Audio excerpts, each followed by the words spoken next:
প্রায় ৩ দশক ধরে চলে আসা মিশন ইম্পসিবল সিরিজের সর্বশেষ কিস্তি দ্য ফাইনাল রেকর্ডিং অনেক প্রতীক্ষার পর অবশেষে মুক্তি পেয়েছে। তবে শেষ প্রশ্ন থেকে যায়, এই দীর্ঘ যাত্রার ক্লাইম্যাক্স কি প্রত্যাশা পূরণ করতে পেরেছে? দ্য ফাইনাল রেকর্ডিং মূলত ২০২৩ সালের মুক্তিপ্রাপ্ত দ্য ডেড রেকর্ডিং এর পার্ট 1 এর সিকুয়েল।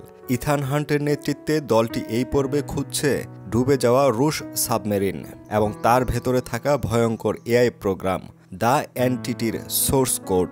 বিশ্ববিধ্বংসী এই কোডের দখল নিতে মরিয়া গ্যারিয়েল সহ একাধিক পক্ষ। ইথানকে এবারও বাঁচাতে হবে বিশ্বকে মাত্র ১০০ ঘন্টার মধ্যে। সিনেমার শুরু থেকে একটি গম্ভীর মেজাজ বজায় রাখা হয়েছে। অ্যাকশন দৃশ্য কিছুটা কম হলেও দু একটি দৃশ্য একেবারে শ্বাসরুদ্ধকর, বিশেষত সাবমেরিনে ঢোকার সংলাপহীন অংশ এবং প্লেন থেকে প্যারাশুট জ্বলে যাওয়ার দৃশ্যটি। ২০ মিনিটের সাবমেরিন সিকোয়েন্সটি থ্রিলারের উদাহরণ হতে পারে। টম ক্রুজের বয়স এখন ৬৩ বছর। তার স্ট্যান্ড ও অভিনয়ে ক্লান্তির চিহ্ন নেই, তবে এই ছবিতে তাকে কিছুটা ভেঙে পড়া ও আবেগতাড়িত মানুষ হিসেবে উপস্থাপন করা হয়েছে।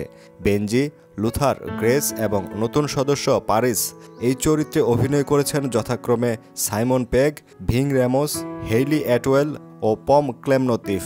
লুথারের বিদায়ী সংলাপ ও ইথান গ্রেসের কিছু মুহূর্ত আবেগঘন হলেও আগের সিনেমাগুলোর মতো তীব্র রসায়ন পাওয়া যায় না।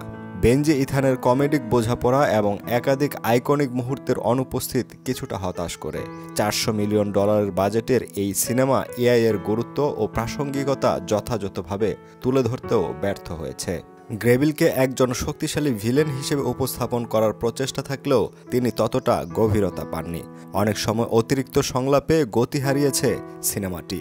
দ্য ফাইনাল রেকর্ডিং আবেগ, অ্যাকশন ও থ্রিল মিশ্রিত একটি বিশাল আয়োজন, কিন্তু সেরা মিশন বলার মতো পর্যাপ্ত স্মরণীয় মুহূর্ত তৈরি করতেও ব্যর্থ হয়েছে।